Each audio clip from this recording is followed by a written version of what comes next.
আজকে কি বানানো যায় বলো তো, দেখি তো হাতে কি আসে। ম্যাগি। তাহলে আজকে মাত্র দুটো 5 টাকার ম্যাগির প্যাকেট দিয়ে বানাবো স্পেশাল মুচমুচে ম্যাগির পকোড়া। ম্যাগির পকোড়া বানানোর জন্য প্রথমেই আমরা ম্যাগিগুলোকে ভালো করে সেদ্ধ করে নেব। তারপর একটি ছাঁকনির সাহায্যে ম্যাগির জলটাকে ভালো করে ছেঁকে নেব।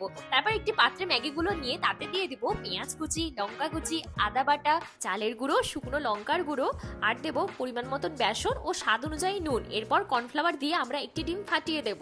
এরপর কিছুটা পরিমাণ জল দিয়ে আমরা দিয়ে দেব সয়া সস। তারপরে মিশ্রণটিকে কিছুক্ষণ ভালো করে ম্যারিনেট করে নেব। এরপর আমরা তাতে যোগ করব ম্যাগির মশলাটা। তারপরে ব্যাটারটি আরো কিছুক্ষণ ভালো করে ম্যারিনেট করে নেব।